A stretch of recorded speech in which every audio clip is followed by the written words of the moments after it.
Hi everybody, I'm back with a promised video about William Shatner and this tantrum over Twitter about the word cisgender. Basically what had happened was that somebody had said something to him and he had very sarcastically said that why don't you also just call me cisgender as well, as if it's something negative. Now, this led to the whole argument about what does the word cisgender mean, is it negative and why is it negative and all that good stuff that we're going to get into very soon. First of all, the question is, what does the word cisgender mean? Cisgender basically means that you identify as the same gender as what you were assigned at birth. As I said in the previous video, genders and sex is assigned to children at birth. Hence, whatever you were assigned at birth is what you identify with, that makes you cisgender. And I'm sure most of the people watching it would actually identify themselves as cisgender. I identify myself as cisgender. So, why would cisgender be considered negative? Well, frankly speaking, Mr. Shatner's claim in general was that do not push any labels on me, and cisgender is always used in a negative manner, so it is negative, it is a slur almost. That is what he said. Now, looking into the history of cisgender, it was supposedly coined by Miss Dana Leland DeFoss, doctor, I think, by Dr. Dana Leland DeFoss, a biologist. The fact is that it shouldn't be offensive. It is just a word. It's, even if it is a label, labels shouldn't be offensive. But now the question is, can facts be offensive? And the answer, simple one, is actually yes, they can be. To expound on that, basically things like when we call somebody fat, when we call somebody dark, when we call somebody short, when we, I don't know, anything which you can pretty much think of at this point, which people find offensive. Most often than not, those things are based in reality. For example, I have been called fat for I think 90% of my life, and I have found it to be offensive for at least I guess 30% of my life. Now the thing is, I was able to get over it because it's just something which is there. It just is. I am fat, I accept it, I may decide to improve on it, I may not. Now, however, people who take offense to the word, I understand them as well, because society has treated fat women in particular in such a negative manner. It is equated to words like unattractive, ugly, sometimes even stupid. So, I mean, and I've gotten all of these in my life, okay? So, do not get me wrong. I mean, even though I'm pretty confident in myself today, that song, 28 lakh kurida, 47 weight kurida, still makes me feel uncomfortable because, frankly, that portrays an almost unreal, for me, an unreal ideal which probably I'll never be able to achieve because I haven't been that dimension of anything since years now, right?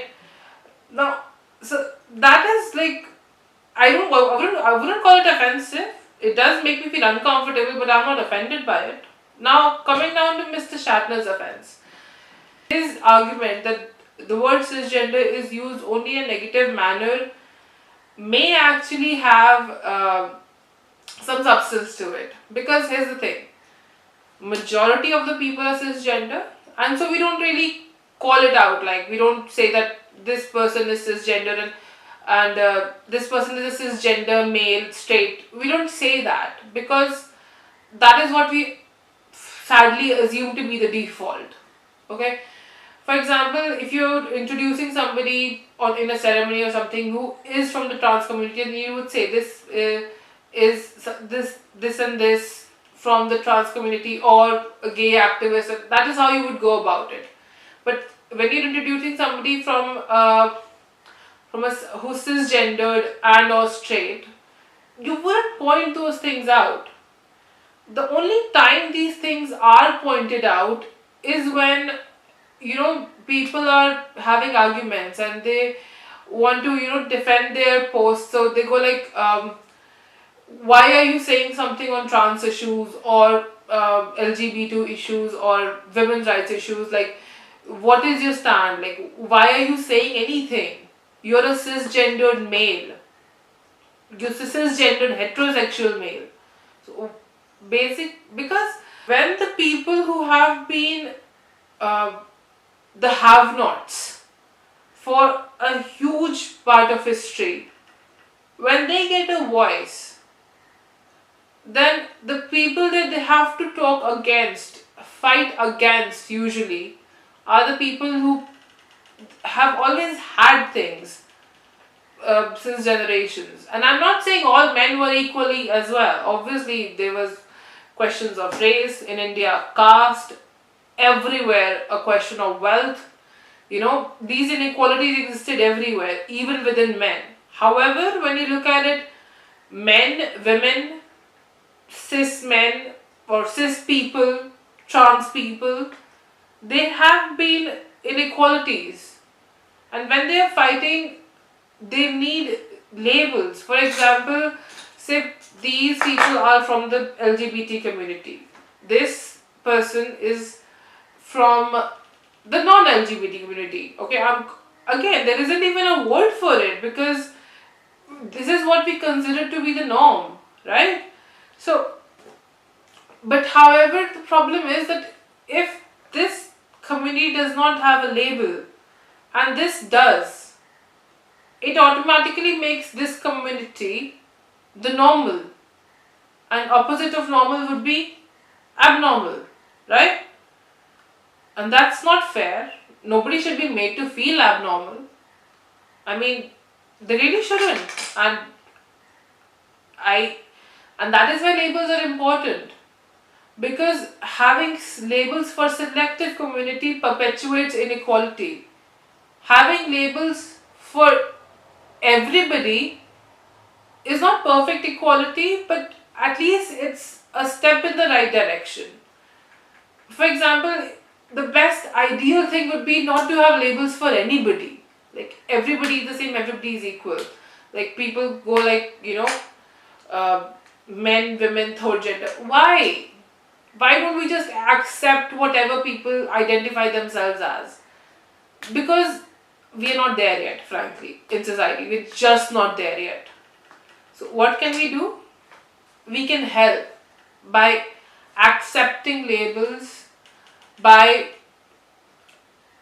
recognizing that everybody is labeled, because most of these people have had labels pushed on them without their consent. And it is about time that we accepted labels without much protest. That is it. It is quite simply a fact of, being angry at somebody calling you rich, because whenever somebody says that you're rich, it's about, yes, you are, you earn that money, but when do people point out that you're rich?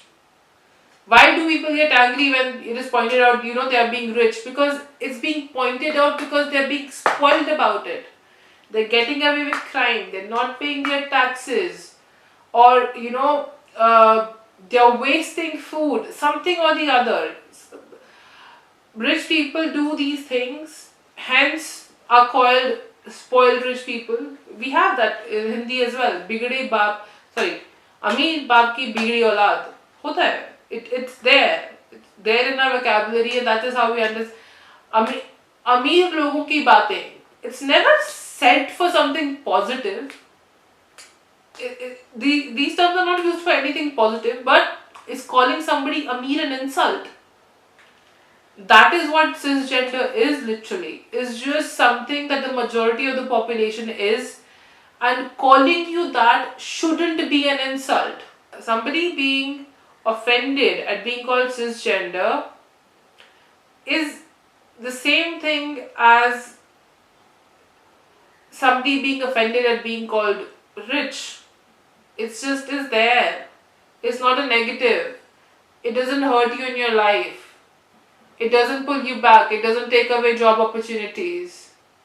You're just being mad about it because because a portion of your community has done some terrible stuff, and now you feel that if it is pointed out that you're a part of that community, somehow you're at fault. And the fact of the matter is you're not. Being rich doesn't make you evil. Being cis doesn't make you homophobic. Somebody calling you cisgender is not the same thing as somebody calling you homophobic or transphobic or anything.